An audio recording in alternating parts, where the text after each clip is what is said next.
இருக்கிறது. தேவனுடைய நீதி என்றால் ஆவிக்குரிய மண்டலத்தில் உள்ள நல்ல கனி கொடுக்கும் திராட்சை தோட்டமாய் மணவாட்டியாய் நீதிமான்களாய் இருக்கிற அவர்களை துன்பப்படுத்துகிறவனை துன்பப்படுத்த வேண்டும். நேசருக்கு முன்பாக இவன் எம்மாத்திரம். அவனை துன்பப்படுத்தும்படி சிறைபிடித்தவனை சிறையாக்க வேண்டும். எபேசியரில் வாசித்திருக்கிறோம். சிறைபிடித்தவனை, ஜனங்களை சிறைபிடித்தவனை சிறைப்படுத்த வேண்டும். வெளிப்படுத்தல் 13ஆம் அதிகாரத்தில் நாம் அந்த சத்தியத்தை நாம் அறிந்திருக்கிறோம். எடுத்து வாசிக்கலாம். 13:10 சிறைப்படுத்தி கொண்டு போகிறவன் சிறைப்பட்டு போவான், பட்டயத்தினாலே கொல்லுகிறவன் பட்டயத்தினாலே கொல்லப்பட வேண்டும். பரிசுத்தவான்களுடைய பொறுமையும் விசுவாசமும் இதிலே விளங்கும். He who leads into captivity shall go into captivity. He who kills with the sword must be killed with the sword. Here is the patience and the faith of the saints. சிறைப்படுத்தி கொண்டு போகிறவன் சிறைப்பட்டு போவான். One who takes captivity will be going to captivity. பரிசுத்தவான்களை பட்டயத்தால் கொல்லுகிறவன் அதே பட்டயத்தால் கொல்லப்பட வேண்டும். The one who kills the saints with the sword must be killed with the same sword.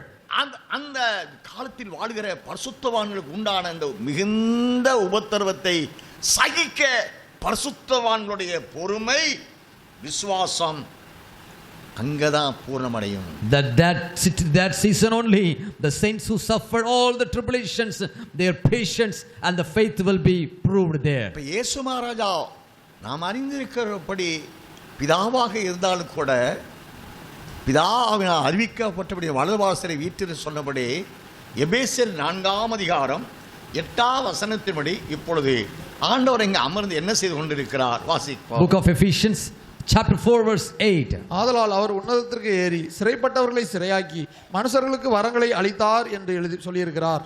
அவர் உன்னதத்திற்கு ஏறி, இப்போ சாத்தான் உன்னதத்தில் இல்லையே, அவன் பாதாளத்திலையும் நடுவானத்திலும் தள்ளப்பட்டு பூமியிலும் தள்ளப்பட்டவனா இருக்கிறானே.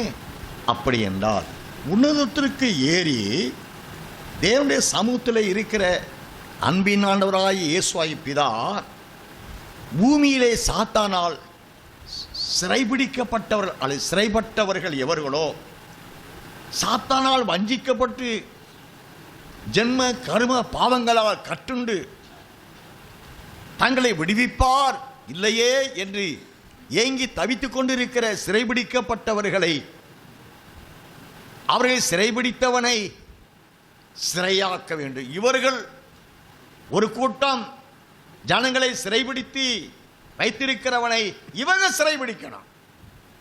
When he ascended on high, he led captivity captive and gave gifts to them. Here the devil is not in the heavenlies, not even in the mid heaven. He is down there in the hell. So why does the Lord needs to go up to heaven? There are people who were captive by this devil. They were under captivity. To redeem them, the Lord took power to receive power on the heavenlies. மனுக்குலத்தை சிறைபிடித்து பாவிகளாக்கி அதன் சம்பளமான மரணத்தை அவனுக்கு உண்டாக்கின சாத்தான் அவனை மரணத்திற்குள்ளாக்க வேண்டும். அதுதான் சிறைபிடித்தவனை சிறையாக்கி அவனை பாதாளத்தில் தள்ள வேண்டும். To give punishment upon the devil who brought the curse and death to the mankind, to give him the revenge, taking the revenge against the devil and to put him under the judgment and put him under the curse and to put him in the death.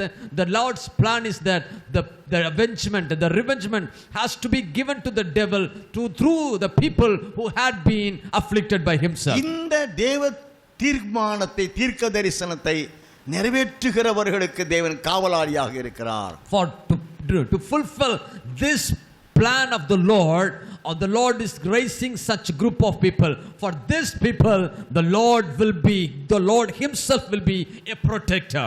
தேவன் அவர்களோடு இருந்து அவர்களை காத்து தப்பு பண்ணி அவருடைய ஆத்மாவிற்கு அவ்வப்போது நீர் என்ற தண்ணீரை, ஜீவ தண்ணீரை, ஜீவ வசனத்தை, கனி கொடுக்கும் சத்தியத்தை அவர்கள் போதித்து அவர்களை சாத்தானை சிறைபிடித்து பாதாளத்தில் தள்ள இவர்களை தகுதிப்படுத்துகிறார், வளர்க்கிறார், The ஆயத்தப்படுத்துகிறார். Lord is equipping this group of people. Water it. He fills these people with the river of anointing, fills these people with the river of His presence, and also feed this group of people with the fruits. The fruits in this fruits refers to the truth of the Lord. Whenever they frustrate, the Lord Himself equipping them, building them up, strengthening up then them to overcome the devil, give the judgment. For these people have to give the revenge upon the devil. அந்த நியாய தீர்ப்பை சாத்தானுக்கு கொடுக்கிற அந்த நல்ல கனிதரும் திராட்சை தோட்டமான பரிசுத்தவான் ஐக்கியமான மணவாட்டி சபையை மட்டும் அவர் காப்பாற்றுகிறார். The group of people is compared to a vineyard. This vineyard is called the group of saints. This group of saints is called the bride church. Only the Lord is protecting such church which is protecting themselves as the bride of the Lord Jesus Christ. Isaiah 27 அதிகாரம் 3 வசனத்திலே கர்த்தராகிய நான் அதை காப்பாற்றுகிறேன் என்று சொல்கிறார். Book of Isaiah chapter 27 verse 3. I the Lord is keeping it.